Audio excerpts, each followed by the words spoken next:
আজকে আমরা বায়ুচাপ ও বায়ু প্রবাহ সম্পর্কে পড়ব। এটা আমাদের রিভিশন ক্লাস। এই চ্যাপ্টারগুলো আগে আমরা পড়েছি, আজকে আর একবার পড়ব।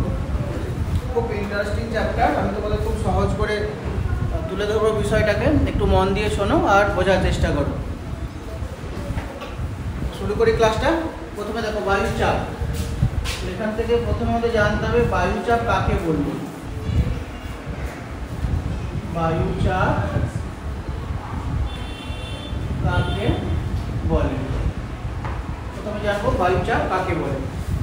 কাকে বলবো বায়ুচাপ?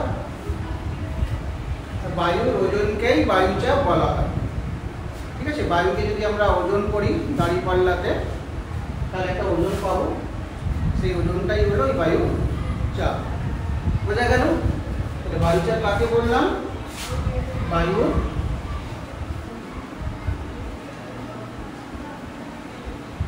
ওজনকেই বায়ুচাপ বলে। হয়েছে? আচ্ছা, বায়ুর ওজনকে তো বায়ুচাপ বললাম, কিন্তু মাপবো কি দিয়ে বায়ুচাপ? বায়ুচাপ মাপার যন্ত্রটার নাম কি? কোন যন্ত্র দিয়ে আমরা বায়ুর চাপ মাপবো? যন্ত্রটার নাম কি? বায়ুর চাপ মাপা যন্ত্রের নাম কি?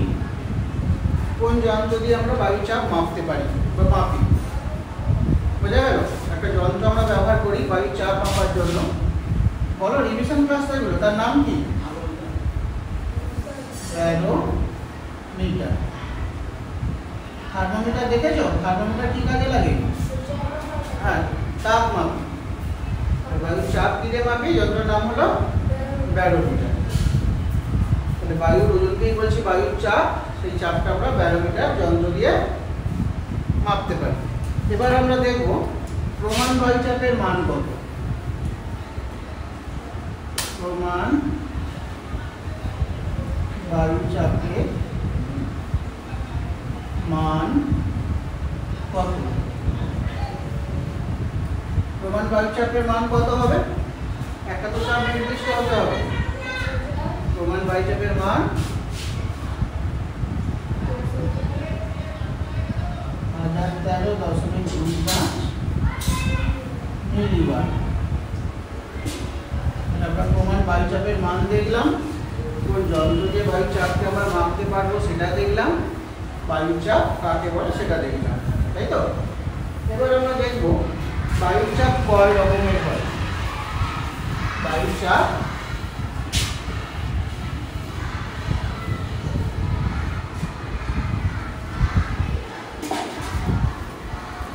কয় প্রকার ও কি কি? বায়ুচাপ কয় প্রকার?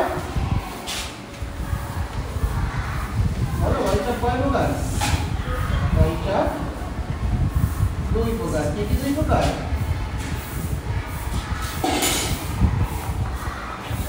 উচ্চচাপ আর নিম্নচাপ। বায়ুচাপ কয় রকমের হলো? দু রকমের। বায়ু একটা হচ্ছে উচ্চচাপ আর একটা নিম্নচাপ।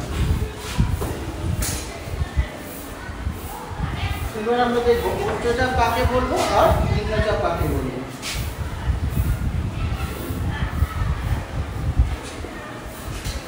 উচ্চচাপ কাকে বলে? কখন উচ্চচাপ হবে? বলো, কখন হবে উচ্চচাপ? প্রমাণ বায়ুচাপের তো মান দেখলাম, যখন এইটার থেকে এই যে মানটা দেখলাম 1013.25 মিলিবার, এর থেকে যখন বেশি হয়ে যাবে তখন তাকে বলবো আমরা উচ্চচাপ। কাকে বলবো উচ্চচাপ? বায়ু চাপের মান 1013.25 মিলিবারের বেশি হলে তাকে উচ্চচাপ বলে। বোঝা গেল? যখন এই যে প্রমাণ মানটা দেখেছিলাম 1013.25 মিলিবার, যখন তার বেশি হয়ে যাবে তখন তাকে বলা হবে উচ্চচাপ। তাহলে নিম্নচাপ কাকে বলবো? বলো, নিম্নচাপ কাকে বলবো? যখন কম হবে। নিম্নচাপ কাকে বলে বা কখন ঘটবে নিম্নচাপ, কখন অবস্থাটাকে আমরা নিম্নচাপ বলবো? যখন বায়ুর চাপ 1013.25 মিলিমিটারের কম হবে, মিলিবারের কম হবে। যখন বায়ুর চাপ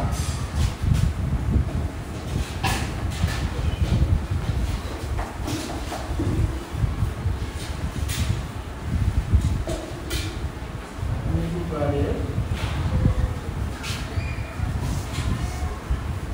কম হয় তাকে নিম্নচাপ বলে। ক্লাসটাতে আমরা এখনো পর্যন্ত কি শিখলাম? বায়ুর চাপ কাকে বলবো, বায়ুর চাপ আমরা কোন যন্ত্র দিয়ে মাপবো, প্রমাণ বায়ুচাপের মান কত, বায়ুচাপ কয় প্রকারের আর কি কি, উচ্চচাপ কাকে বলবো আর নিম্নচাপ কাকে বলবো। এই পর্যন্ত তোমাদের আশা করি বুঝতে কোনো অসুবিধা হয়নি। এই পর্যন্ত বুঝে গেছো কাকে বলবো উচ্চচাপ, কাকে বলবো নিম্নচাপ। যখন প্রমাণ বায়ুচাপের যে মান 1013.25 মিলিবার তার বেশি হবে তখন তাকে বলবো আমরা উচ্চচাপ, আর কম হলে তখন তাকে বলবো নিম্নচাপ। এবার আমরা দেখব বায়ুচাপের তারতম্যের কারণগুলো। কি পড়বো? তাহলে বায়ুচাপ কি সব জায়গায় সমান? এতদূর পরে আমরা গুরুত্বপূর্ণ নিশ্চয়ই পেরে গেছি বায়ুচাপ সব জায়গায় সমান হয় না, কখনো বেশি হবে কখনো কম হবে। আশা করি বুঝতে পেরে গেছো এই পর্যন্ত।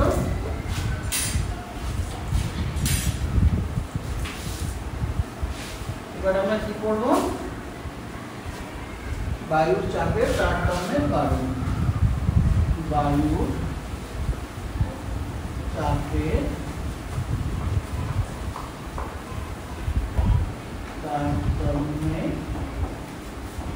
কারণ, অর্থাৎ বায়ুর চাপ সব জায়গায় সমান নয়।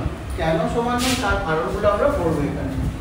কিছু কারণগুলো, একটা হচ্ছে উষ্ণতা, 2 নম্বর হচ্ছে জলীয় বাষ্পের পরিমাণ,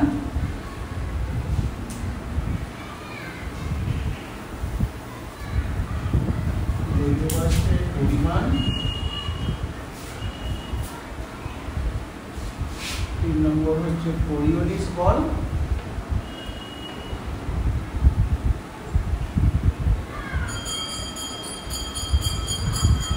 4 নম্বর হচ্ছে উচ্চতা, ভূমির উচ্চতা, ভূমির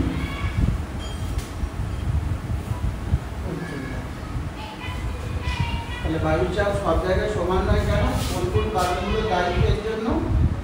বায়ুর চাপ সব জায়গায় সমান নয়, কারণগুলো কি কি দেখলাম? উষ্ণতা,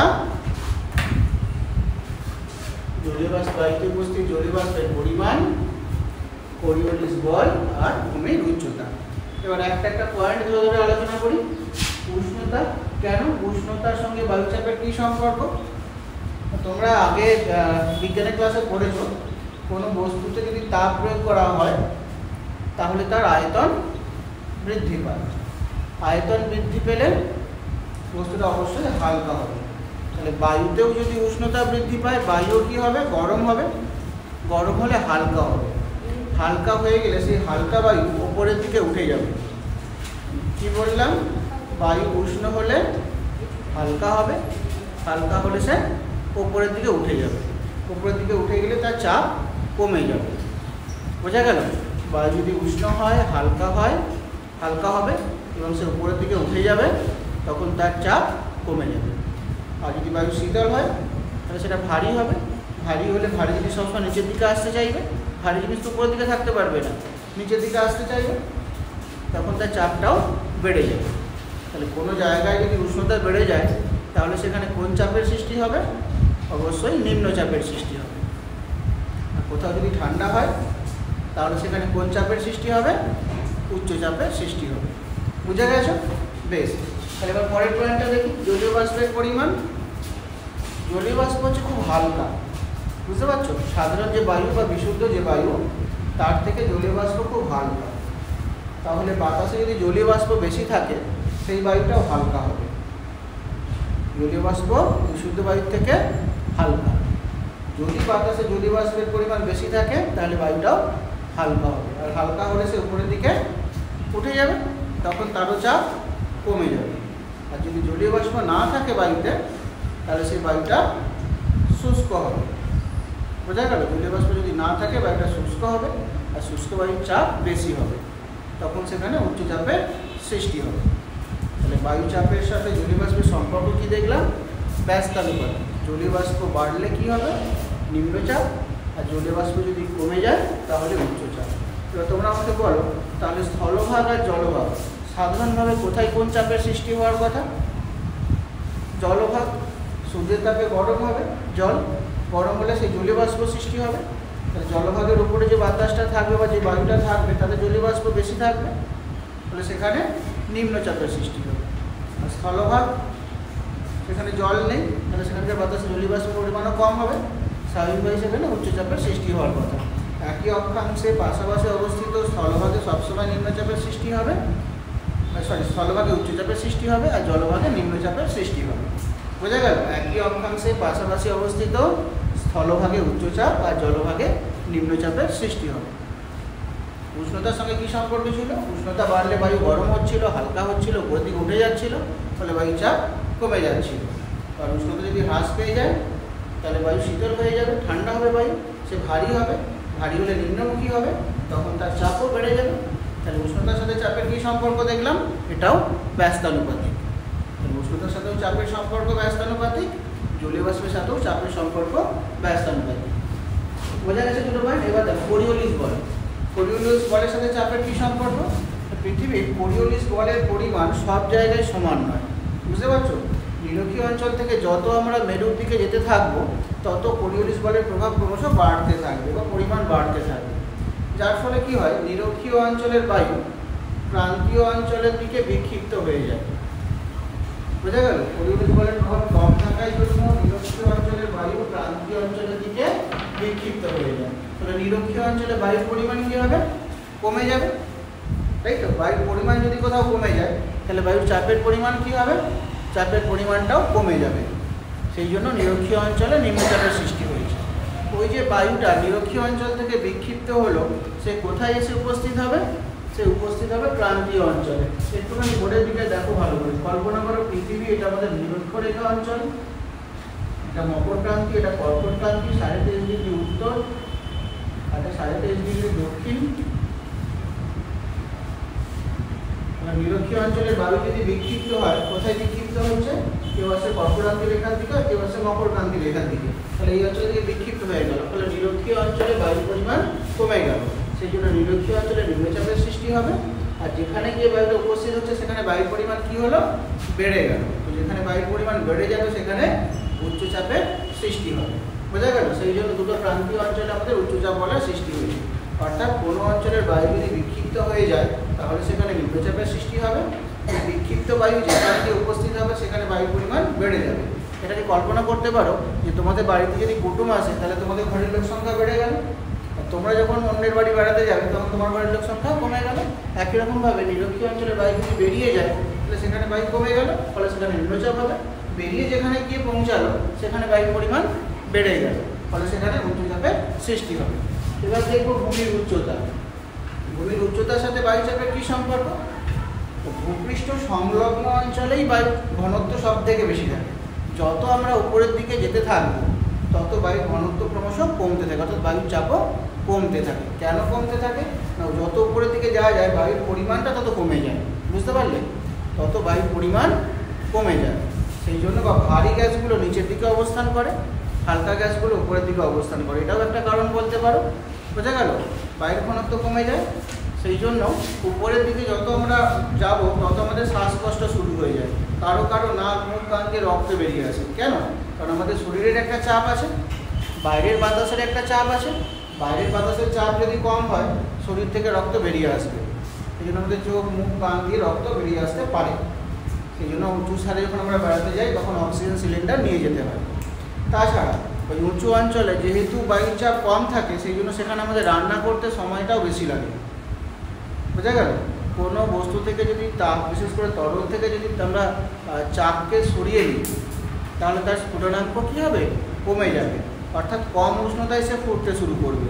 কিন্তু সেদ্ধ হওয়ার জন্য তো একটা তাপ দরকার, আর জল যখন ফুটতে থাকে তখন তার তাপের কোনো পরিবর্তন ঘটে না, একই পরিমাণ তাপ থাকে।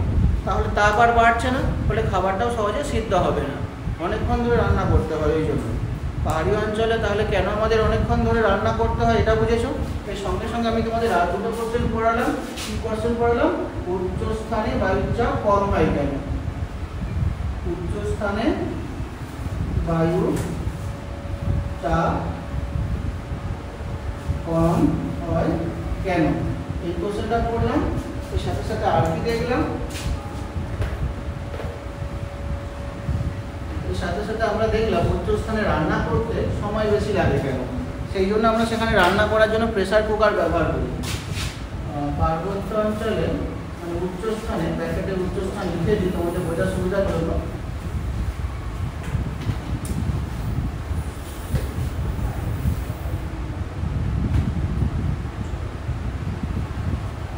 অঞ্চলে রান্না করতে সময় বেশি লাগে কেন? আশা করি দুটো কোশ্চেন বুঝতে পেরেছো। এটা একটা কোশ্চেন আর এটা একটা কোশ্চেন। এই দুটো কোশ্চেন আলোচনা করে দিব। তাহলে বায়ুর চাপের তারতম্যের কারণগুলো তোমরা বুঝতে পেরেছো, কি কারণে বায়ুর চাপ সব জায়গায় সমান হয় না। দায়ী কে কে? উষ্ণতা, জলীয় বাষ্পের পরিমাণ, একে আমরা সংক্ষেপে বলি আর্দ্রতা।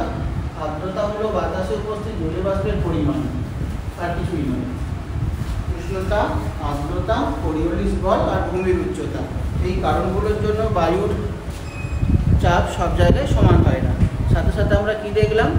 উচ্চ স্থানে বায়ুর চাপ কম হয় কেন? কেন? সেখানে বায়ুর ঘনত্ব কমে যায়, বায়ুর পরিমাণ কমে যায়, ফলে বায়ুর ঘনত্বটাও কমে যায়, সেই জন্য বায়ুর চাপ কমে যায়। আর বায়ুর চাপ কমে যাওয়ার জন্য কী হয়? জল যে উষ্ণতায় ফোটার কথা, 100 ডিগ্রিতে ফোটার কথা, কিন্তু সেখানে সে আরও কম উষ্ণতায় ফুটতে শুরু করবে। তরলের উপর থেকে যদি চাপ সরিয়ে নেওয়া হয় তাহলে তার স্ফুটনাঙ্ক কমে যায়। এখন চাপ কমে গেলে যদি 80 ডিগ্রিতে ফুটে যায়, আর যখন ফুটতে থাকে তখন তার তাপের কোনো পরিবর্তন ঘটে না, ফলে যে সমস্ত সবজিগুলো আমরা রান্না করতে চাই তার সিদ্ধ হতে অনেক সময় লাগে, সেই জন্যই রান্না করতে সময়টা বেশি লেগে যায়। বোঝা গেছে? এই দুটো কোশ্চেনও আমরা দেখলাম।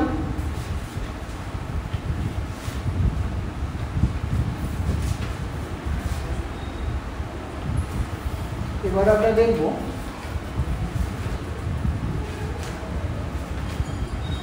কি কি দেখলাম আমরা। বায়ুর চাপ কাকে বলে, বায়ুর চাপ কোন যন্ত্র দিয়ে মাপি, বায়ুর চাপ কয় রকমের, তাই তো? তারপরে কি দেখলাম? উচ্চচাপ কাকে বলে, তারপরে দেখলাম নিম্নচাপ কাকে বলে, তারপরে আমরা পড়লাম বায়ুর চাপ সব জায়গায় সমান হয় না কেন।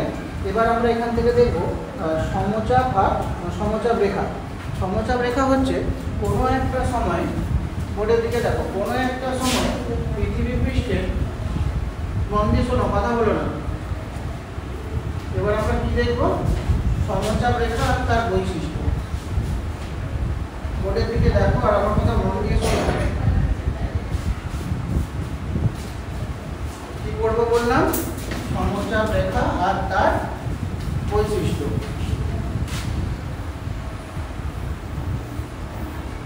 সমচাপ রেখা ও তার বৈশিষ্ট্য। দেখো আমি একটা অঞ্চল আগে তোমাদের দেখাই।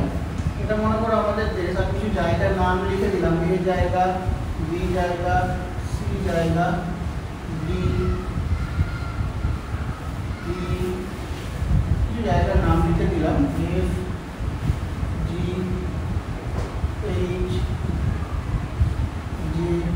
জায়গার নাম লিখে দিচ্ছি, এরকম জায়গার নাম লিখে দিচ্ছি। এবার প্রত্যেকটা জায়গার পাশে আমি সেখানকার বায়ুর চাপ দেখাবো তোমাদেরকে। একটা কাল্পনিক চাপ আমি পুট করি। এই জায়গার ধরো বায়ুর চাপ আছে 1015, এই জায়গার চাপ ধরো 1015, এই জায়গার চাপ হচ্ছে 1015, জি জায়গার চাপ হচ্ছে 1025, যে জায়গার চাপ হচ্ছে 1010, বি জায়গার চাপ হচ্ছে 1010, এফ জায়গার চাপ হচ্ছে 1010 মিলিবার। সবকটা কিসে আছে? মিলিবারে করবো। এবার আমি একটা রেখা দিয়ে যোগ করবো। একই রকম মানগুলো দেখো কোন কোন জায়গায় আছে। 1015টাকে আমরা যোগ করি। এই যে রেখাটা আমরা কল্পনা করলাম, এটা হচ্ছে বায়ু সমচাপ রেখা, অর্থাৎ একই চাপ আছে, একই চাপযুক্ত স্থান। এখানে কে কে একই? এ, ই, এইচ সবকটাই কত? 1015, একই মান আছে। তাকে আমি একটা রেখা দিয়ে যোগ করেছি। বোঝা গেল? এই রেখাটাই হচ্ছে সমচাপ রেখা, অর্থাৎ একটা নির্দিষ্ট সময়ে যে সকল জায়গার বায়ুচাপ একই রকম, একটা নির্দিষ্ট সময়ে যে সকল স্থানের বায়ুচাপের মান একই রকম, তাদেরকে যে রেখা দিয়ে যোগ করি সেটাই হচ্ছে সমচাপ রেখা।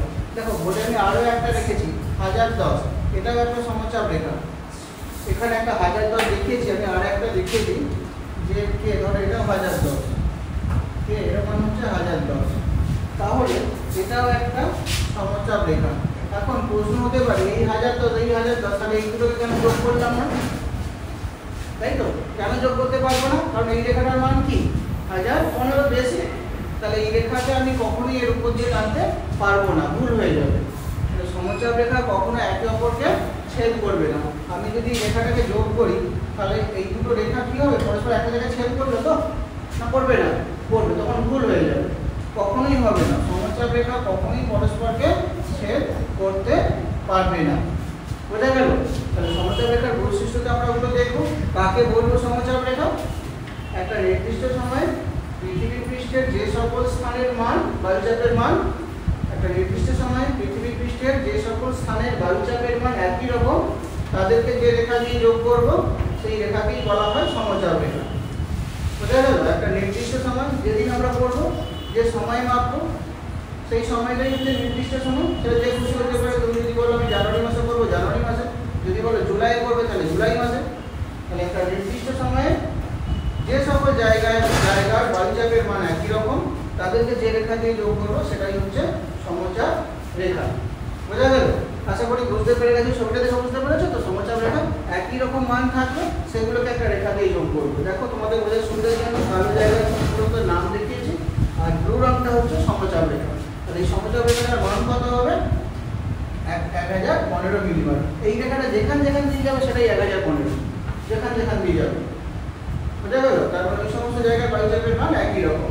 এবার দেখো বায়ুচাপের বৈশিষ্ট্য দেখলাম। একটা বৈশিষ্ট্য তো বলেই দিয়েছি, এরা কখনোই পরস্পরকে ছেদ করবে না। তাহলে সমচাপ রেখা কাকে বলবো? যদি প্রশ্ন করি কাকে বলবো সমচাপ রেখা? সমচাপ রেখা কাকে বলে? কাকে বলবো? একটা নির্দিষ্ট সময়ে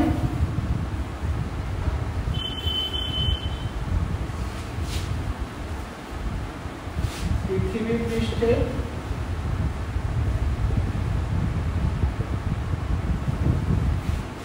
যে সকল স্থানে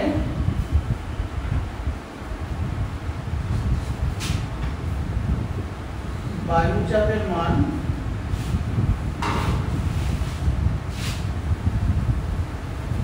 একই রকম, সেই সকল স্থানকে যে কাল্পনিক রেখা দিয়ে যোগ করা হয়। কাল্পনিক কেন? এখানে তো প্রকৃতপক্ষে টানা সম্ভব নয়। কাল্পনিক রেখা দ্বারা যোগ করা হয় তাকে সমচাপ রেখা বলে। বুঝে গেল? সমচাপ রেখা এটা হচ্ছে 812। ক্লিয়ার হচ্ছে? যে সকল স্থানে একই রকম চাপ থাকবে, তাকে আমরা যে রেখাটা দিয়ে যোগ করবো সেটাই হচ্ছে সমচাপ রেখা। এবার সমচাপ রেখার বৈশিষ্ট্যতে কি বলেছিলাম, একটা বৈশিষ্ট্য বলে দিয়েছি। কি বৈশিষ্ট্য বলেছিলাম? সমচাপ রেখা কখনোই পরস্পরকে ছেদ করবে না। বোঝা গেল? সমচাপ রেখা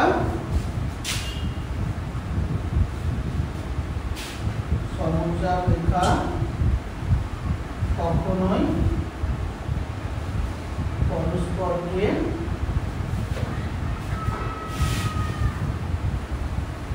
ছেদ করে না। আর কি বৈশিষ্ট্য দেখব? স্থলভাগ থেকে জলভাগে বা জলভাগ থেকে যখন স্থলভাগের দিকে যাব আমরা, তখন সমচাপ রেখা কিছুটা বেঁকে যাবে, সোজা হবে না। বোঝা গেল? এবার ম্যাপের দিকে দেখো একটুখানি।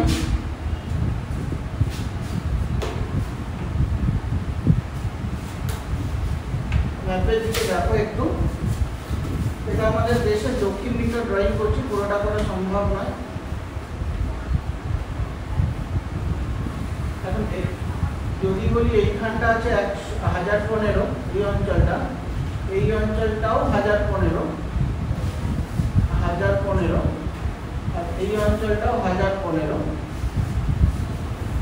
তাহলে রেখাটা অবশ্যই বেঁকে যাবে। কিন্তু এই দুটো লাইনকে দেখো মোটামুটি সোজা থাকবে। বুঝতে পারছো? নিচের ডট ডট লাইনটা দিকে বোঝো, এটাও 1015, এটাও 1015। বোঝা গেল? কিন্তু উপরেটা স্থলভাগও একটা 1015 পয়েন্ট দেখিয়েছি, যেখানে দেখো কিছুটা বেঁকে প্রবাহিত হচ্ছে।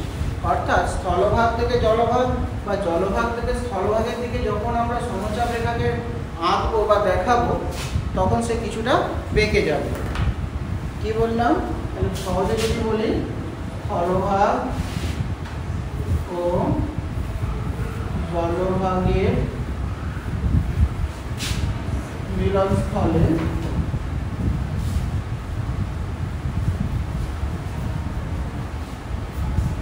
সমচাপ রেখা কিছুটা বেঁকে যায়,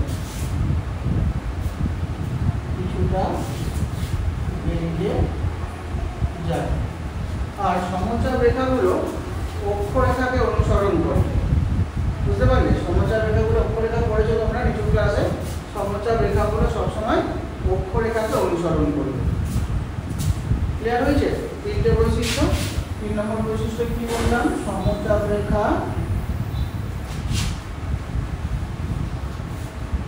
অক্ষরেখাকে অনুসরণ করে। অক্ষরেখাকে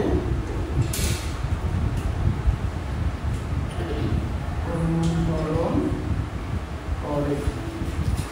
আশা করি তোমরা এবার সমচাপ রেখা ড্রয়িং করতে পারবে। যদি 1 দিয়ে দিই, বলি একটা সমচাপ রেখা দেখাও আমাকে, তাহলে তার সমচাপ রেখা তোমরা ড্রয়িং করতে পারবে।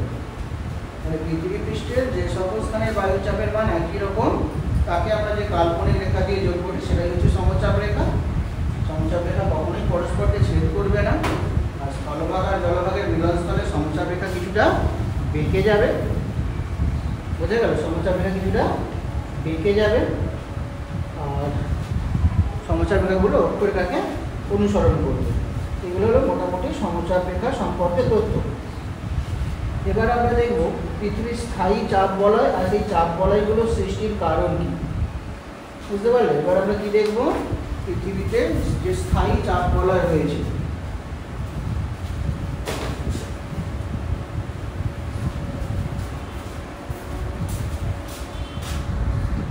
দেখো আমরা দেখবো পৃথিবীর স্থায়ী চাপ বলয়গুলো। কটা নাম দেখতে পাচ্ছি বোর্ডেতে? আমরা 7টা নাম। কি কি 7টা চাপ বলয়? তাহলে প্রশ্ন হচ্ছে পৃথিবীতে কটা স্থায়ী চাপ বলয় রয়েছে? উত্তর কি হবে? পৃথিবীতে 7টি স্থায়ী চাপ বলয় রয়েছে। কি কি চাপ বলয়গুলোর নাম দেখো। নাম কি কি পাবো আমরা?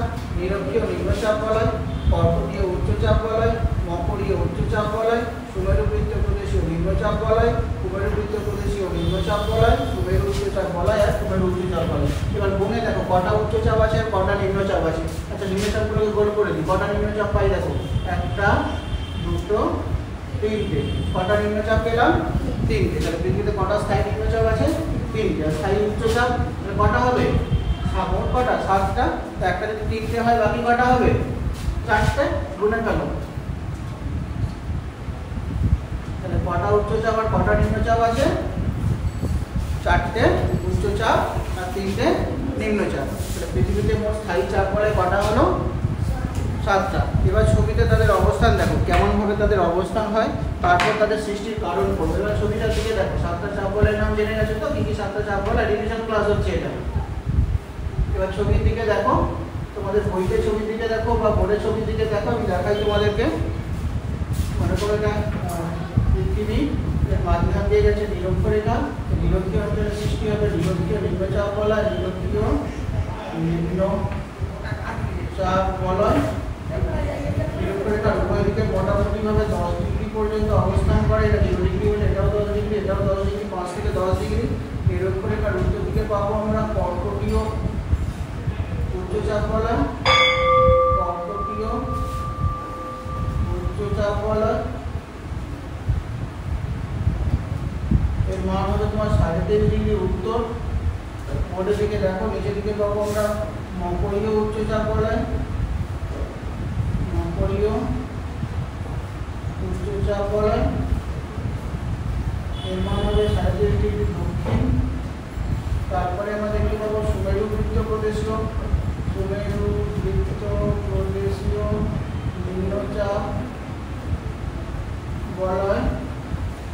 তারপরে এর মান হবে তোমার 66.5 ডিগ্রি উত্তর। নিচে দেখতে পাবো আমরা সুমেরু বৃত্ত প্রদেশীয় নিম্নচাপ বলয়। এর মানটাকে আমরা দেখতে পাবো 66.5 ডিগ্রি দক্ষিণ। আর নিচে পাবো তোমার সুমেরু উচ্চচাপ, সুমেরু উচ্চচাপ। আর এরপর পাবো তোমার 90 ডিগ্রি হবে, 90 ডিগ্রি দক্ষিণ। এটা হচ্ছে তোমার সুমেরু উচ্চচাপ, উচ্চচাপ যার মান হবে তোমার 90 ডিগ্রি উত্তর। এর for north, S for south, উত্তর মানে উত্তর, সাউথ মানে দক্ষিণ। ছবিটা মানে প্র্যাকটিস করবে।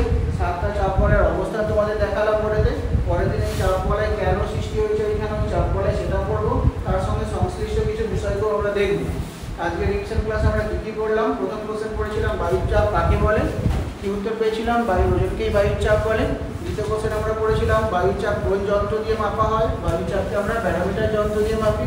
3 নম্বর কোশ্চেনে আমরা পড়েছিলাম প্রমাণ বায়ু চাপের মান কত, উত্তর পেয়েছিলাম 1013.25 মিলিবার। 4 নম্বর কোশ্চেনে আমরা কি পড়েছিলাম? বায়ুর চাপ কয় প্রকার ও কি কি, কয় প্রকার ও কি কি? 2 প্রকার। কি কি? একটা উচ্চচাপ আর একটা নিম্নচাপ। তারপরে পড়েছিলাম আমরা উচ্চচাপ কাকে বলে আর নিম্নচাপ কাকে বলে। বায়ুর চাপ যখন 1013.25 মিলিবারের বেশি হয়ে যায় তখন সেটা উচ্চচাপ, যখন কম হয় তখন সেটা নিম্নচাপ। অর্থাৎ বায়ুর চাপ সব জায়গায় সমান নয়। তারপরে আমরা পড়েছি কোথায় উচ্চচাপ সৃষ্টি হয় আর কোথায় নিম্নচাপ সৃষ্টি হয়, অর্থাৎ বায়ুর চাপের তারতম্যের কারণগুলো। কারণগুলো কি কি দেখেছিলাম? উষ্ণতা, আর্দ্রতা, কোরিওলিস বল আর ভূমির উচ্চতা। এই কারণগুলোর জন্য বায়ুর চাপ সব জায়গায় সমান নয়। বায়ুর চাপের সাথে উষ্ণতার সম্পর্ক ব্যস্তানুপাতিক, আর্দ্রতার সম্পর্ক ব্যস্তানুপাতিক। কোরিওলিস বল যেখানে বেশি হবে, যেখানে কম হবে সেখানকার বায়ু বিক্ষিপ্ত হবে, বিক্ষিপ্ত কোথায় যাবে? যে অঞ্চলে কোরিওলিস বলের পরিমাণটা বেশি। আর নিরক্ষীয় অঞ্চল থেকে যত আমরা মেরুর দিকে যাব কোরিওলিস বলের প্রভাব ততই বাড়তে থাকবে। অর্থাৎ নিরক্ষীয় অঞ্চলে কোরিওলিস বলের প্রভাব সব থেকে কম, মেরুর দিকে ক্রমশ বাড়তে থাকে। তার সেই সঙ্গে সঙ্গে আমরা পড়েছি কেন আমরা উঁচু স্থানে গেলে পরে আমাদের রান্না করতে বেশি সময় লাগবে। কারণটা কি ছিল? কারণ বায়ুর চাপ কমে যাবে। কমে গেলে কি হবে? তরলের স্ফুটনাঙ্কও কমে যাবে, তরল কম উষ্ণতায় পড়তে শুরু করবে, ফলে খাবার সেদ্ধ হতে অনেক সময় লাগবে। সেই জন্য পাহাড়ি অঞ্চলে রান্না করতে আমাদের সময় বেশি লাগে। তারপরে কি পড়েছি আমরা? আর কেন উপরের দিকে বায়ুর চাপ কমে যায়? কেন কমে যায়? কারণ বায়ুর ঘনত্ব কমে যায়। যত আমরা ভূপৃষ্ঠ থেকে উপরের দিকে যেতে থাকবো তত বায়ুর ঘনত্ব কমে যাবে। বায়ুর ঘনত্ব কমে যাওয়ার ফলেই বায়ুর চাপটাও কমে যায়। তারপরে আমরা পড়েছি সমচাপ রেখা কাকে বলে। কাকে বলবো সমচাপ রেখা? একটা নির্দিষ্ট সময়ে পৃথিবী পৃষ্ঠের যে সকল স্থানের বায়ুচাপের মান একই রকম তাদেরকে যদি কাল্পনিক রেখা দিয়ে যোগ করি তাহলে যে রেখাটাকে আমরা পাবো তাকেই বলি আমরা সমচাপ রেখা। সমচাপ রেখার কী কী বৈশিষ্ট্য দেখেছিলাম আমরা? সমচাপ রেখা কখনই পরস্পরকে ছেদ করবে না, তাই তো? স্থলভাগ থেকে জলভাগের দিকে বা জলভাগ থেকে স্থলভাগের দিকে যখন আমরা সমচাপ রেখাকে দেখব তখন সে কিছুটা বেঁকে যাবে। আর সমচাপ রেখাগুলো সবসময় অক্ষরেখাকে অনুসরণ করবে। তাদের বৈশিষ্ট্য দেখেছিলাম। তারপরে আমরা কি দেখলাম? পৃথিবীতে স্থায়ী চাপ বলয়গুলো। কটা স্থায়ী চাপ বলয় আছে?